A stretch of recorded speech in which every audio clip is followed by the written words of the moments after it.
To me it seems when rewatching The Twilight Zone, both Richard Matheson and Rod Serling were men obsessed with duality. A woman is beautiful, but she's not. An all-powerful omniscient monster rules a town, but is just a boy. A man hates the world and everything he sees, but actually just hates himself. The power to produce these kinds of stories and start dialogues with an entire generation is what really made The Twilight Zone, or in other words, unique. And I think in the past 50 years, a storytelling technique used in almost every episode of this show that was mostly unique to horror and science fiction has been forgotten. A technique that allowed stories to be told about real-world issues and problems using the lens of genre has been cast away and seldom brought back again, in favor, I believe, for genre pieces that tend to be shallow with empty character. Today, if you were to take the IMDb list of the top US grossing science fiction movies and place them beside the list of the top US grossing action movies, you would quickly find that they are the same, give or take a few titles. Which is fine.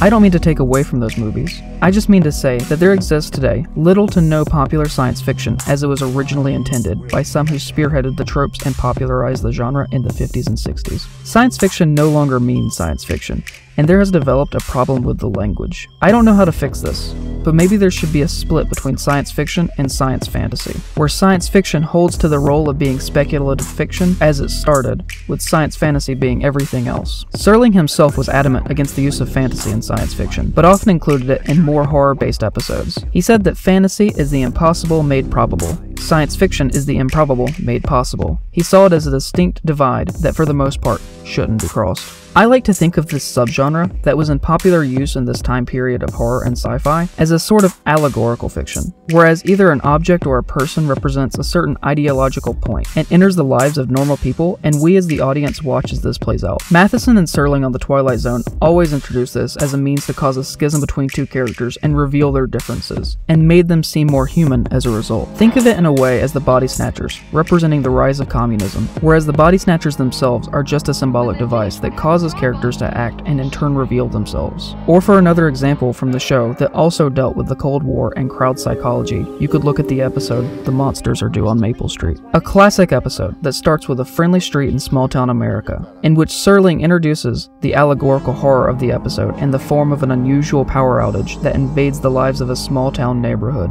breeding paranoia and fear that leads to rioting and murder. You can see this in the likes of most popular science fiction authors in this time period, and almost every episode of The Twilight Zone did this fantastically. Let's take another example from my favorite episode of the show, Nick of Time, written by Matheson, that while having issues, John, please! Oh, stop treating me like a retarded child or something. Demonstrates the use of an allegorical object quite well to develop a gripping horror tale. A young couple, Don and Pat, are on a cross-country trip and break down in Ridgeview, Ohio, and while waiting for their car to be repaired, walk down to have lunch at a local diner. Here enters the allegorical object, the Mystic Seer, labeled with the phrase, "Ask me a yes or no question," next to a penny coin slot.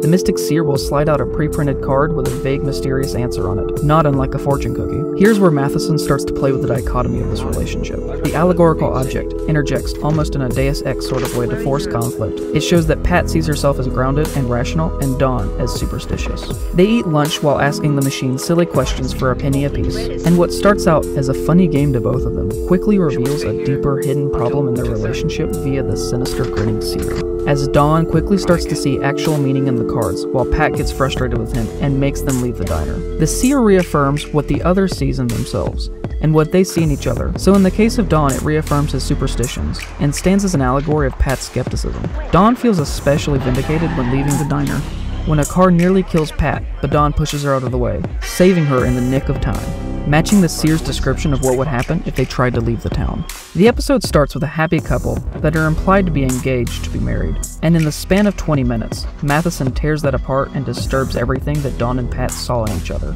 and makes them question the basis of their very relationship itself, all through the use of the allegorical object representing belief in superstition.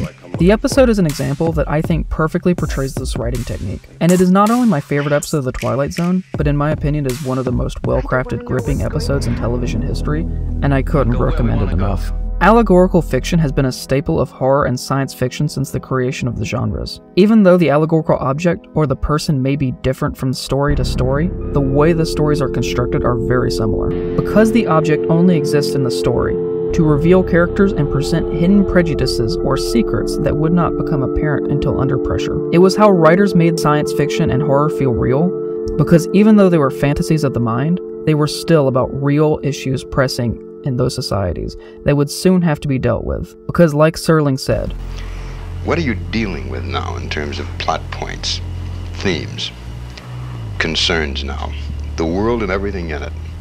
Hunger, poverty, the anguish of the human race, the desperate sense of self-destruction that we entertain all the time, the deep, pervading gloom that comes with our inability to cope. Of course you're going to over-concern yourself with issues. It's right that you should do so, and it's expected this year, next year, but not 3 years from now. Leave that soapbox behind. Carry with you at all times your sense of caring and your concern, but put it into the mouths of flesh and blood people. So what does this mean for science fiction and horror today?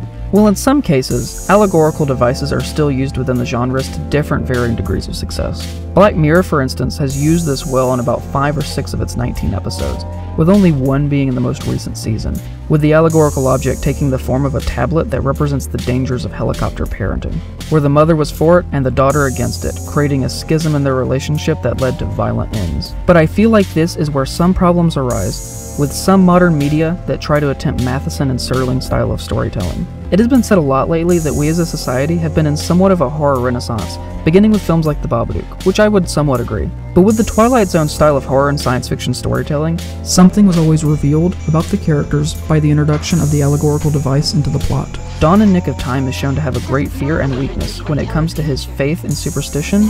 The Chancellor and the Obsolete Man is found to not be true to the morals of the state that he projects when confronted with death. And the Inmate and the Lonely is confronted with the meanings of his actions, love, comfort, connection, and meaning itself before it dissolves in front of him in an instant and is tragically gone forever. So again I ask, what does this mean for science fiction and horror today? To me it is simple. If you introduce an object, a person, an idea, or any form of device into a story that can be turned into an allegory for how a character feels, have at least one character for it and one against it. Trap them in a room and force a dialogue, and your writing and your story will instantly be more interesting. Because your characters won't just be talking, they'll be talking about something that matters to them, and by that they will matter to the audience. Everything in Serling's and Matheson's writing meant something to them. They wrote about monsters and unknown terrors, but that was so they could also write about real people. They knew that's what grounded a story, and that's what made it real. And by Serling talking directly to the audiences himself at the end of every episode, he made the situations real to the audience, and was able to open up a conversation that he knew at least some families would have in the evenings after turning their television sets off at night. And to him I think that's what was important, to reach out to people and unveil a part of them that otherwise may have been hidden. I simply walk into my study, I sit down, I put the paper in the typewriter and I fix the margins, and then I turn the paper up and I bleed.